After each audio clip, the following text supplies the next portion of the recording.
Bonjour et bienvenue dans ce nouveau décryptage. Aujourd'hui, on enfile notre casquette de prof d'économie pour se pencher sur un sujet franchement fascinant.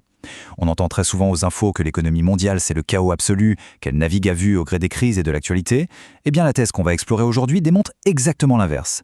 L'économie mondiale ne fonctionne pas du tout de manière aléatoire. En réalité, elle tourne plutôt comme une gigantesque horloge, extrêmement prévisible, avec des engrenages parfaitement imbriqués les uns dans les autres. Et ça nous amène direct à une question fondamentale, le vrai point de départ de notre réflexion du jour. L'idée reçue qu'on entend partout, c'est que les crashs boursiers ou immobiliers sont des accidents de parcours imprévisibles, ce fameux concept du signe noir. Mais attendez, si cette mécanique d'horloger existe vraiment, pourquoi est-ce que ces crises prennent toujours les marchés et l'opinion publique de court? Aujourd'hui, on va démonter cette horloge pièce par pièce pour en comprendre l'implacable mécanique. Au programme de notre analyse, on va d'abord identifier le rythme de l'économie, puis détailler 4 grands cycles théoriques. On fera ensuite un zoom sur les ondes de l'innovation, la chronologie des chocs majeurs, pour finir avec la mécanique d'une crise et son fameux signal de retournement. Allez, c'est parti avec notre première partie, le rythme de l'économie. Très bien, plongeons dans le vif du sujet. Pour analyser les secousses mondiales sérieusement, il ne suffit pas de lire les gros titres. Les économistes cherchent des récurrences, des schémas temporels qui reviennent avec une vraie constance mathématique. Et ces rythmes, ils sont dictés par des éléments très concrets, la gestion des stocks, l'investissement et la technologie. Imaginons un truc tout simple. Si toutes les usines se mettent à fabriquer beaucoup trop de vélos en même temps, les entrepôts finissent par déborder, la production s'arrête brutalement et bim, l'économie ralentit. Donc, les crises ne sont pas des coups de malchance. Elles arrivent de façon systémique quand une phase de surproduction ou de surendettement s'effondre tout simplement sous son propre poids. Ce qui nous amène à notre deuxième point, 4 cycles théoriques. Alors, regardons ces 4 grands cycles identifiés par les chercheurs. Imaginez-les vraiment comme des engrenages de tailles différentes à l'intérieur d'une montre. Le plus petit, c'est le cycle de Kitchin, qui dure 3 à 4 ans. Lui, il gère juste l'ajustement des stocks des entreprises, ce qui provoque de légères récessions techniques. Juste après, on a l'engrenage moyen, le cycle de Juglar, entre 7 et 11 ans. Celui-là est lié aux investissements et au crédit, et c'est lui qui déclenche les fameuses crises bancaires classiques qu'on connaît bien. Ensuite, on passe à un rythme plus lent, avec le cycle de Kuznets, sur 15 à 25 ans, propulsé par la démographie et qui crée les énormes bulles immobilières. Et pour finir, la pièce maîtresse, le mécanisme géant, le cycle de Kondratiev. Là, on parle de 45 à 60 ans, rythmé par les grandes révolutions technologiques et responsable des plus grandes dépressions structurelles. Creusons un peu plus avec notre troisième partie, ondes longues et innovation. Voyons comment ça s'articule à l'échelle d'un siècle avec ce rouage massif, les ondes longues de Kondratiev. La logique est redoutable. Imaginez qu'une innovation technologique majeure débarque. Pendant 25 à 30 ans, elle va générer une croissance absolument phénoménale en construisant de nouvelles industries de A à Z. Mais, invariablement, il arrive un moment où le marché sature.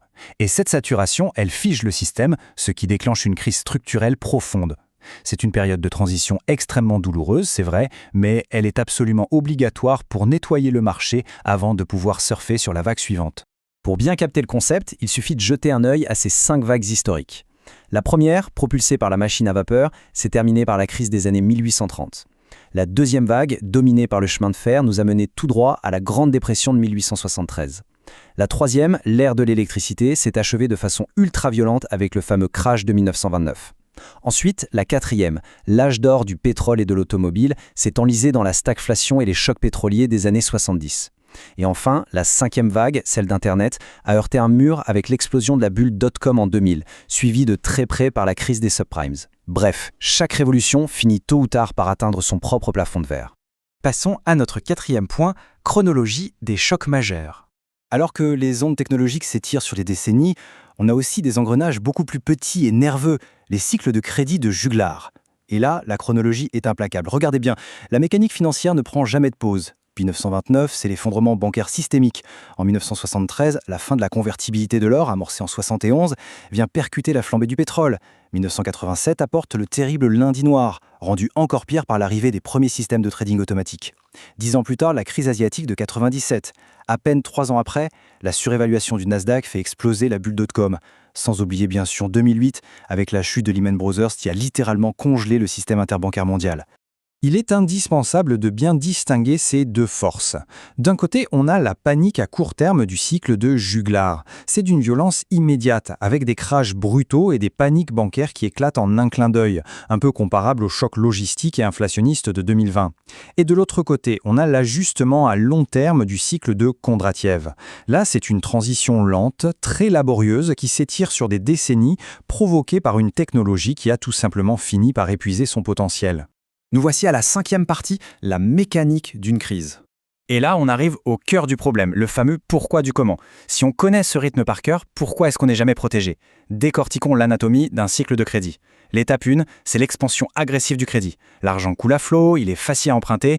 Très vite, cette abondance se transforme en étape 2, la spéculation. Tout le monde achète des biens surévalués, pensez à l'immobilier juste avant 2008. Ensuite, l'étape 3 suit presque mathématiquement une surproduction industrielle qui se couple à un surendettement toxique. Et là, l'étape 4 devient inéluctable, l'éclatement. En fait, les crises ne sont pas un bug du système, c'est une fonctionnalité. C'est le moteur même de l'investissement et du crédit qui crée ce surendettement qui, inévitablement, finira par exploser. C'est pour ça que chercher une protection absolue, c'est une illusion complète.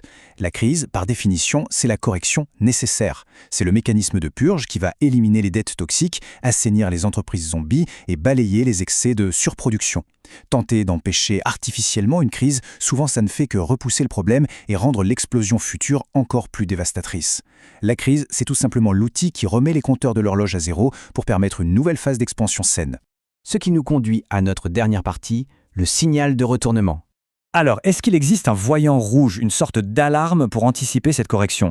Eh bien oui, voici l'indicateur roi, l'inversion de la courbe des taux. Je vous explique. En temps normal, prêter de l'argent sur 10 ans, ça rapporte logiquement plus que de le prêter sur 3 mois, vu que l'argent est bloqué plus longtemps. Mais quand la situation s'inverse et qu'un prêt à court terme coûte d'un coup plus cher qu'à long terme, c'est une anomalie absolue. C'est le signal clinique indéniable que les marchés paniquent et anticipent une récession imminente. D'ailleurs, cet indicateur a précédé la très grande majorité des crashs financiers modernes. Ramenons maintenant toute cette théorie à la réalité d'aujourd'hui. Actuellement, on navigue en plein cœur de la 6e vague de Kondratiev. Et cette vague, elle est propulsée par des bouleversements technologiques titanesques. L'intelligence artificielle, les avancées spectaculaires en biotechnologie et bien sûr la transition énergétique mondiale. Ce bouillonnement d'innovation, combiné à une restructuration totale de nos industries, ça explique parfaitement le climat d'instabilité constante et les profonds ajustements structurels que le monde traverse en ce moment. Et ça nous laisse avec une ultime interrogation franchement fascinante. Est-ce que l'incroyable puissance de calcul de l'intelligence artificielle parviendra un jour à dompter ses rouages et à lisser ses cycles historiques? Ou bien, est-ce que l'histoire va nous prouver une fois de plus que la nature humaine, avec son goût pour la spéculation et l'endettement, nous dirige inévitablement vers la prochaine correction nécessaire? Les engrenages continuent de tourner, toujours fidèles à eux-mêmes. C'est une réflexion cruciale à garder en tête quand on observe les marchés de demain.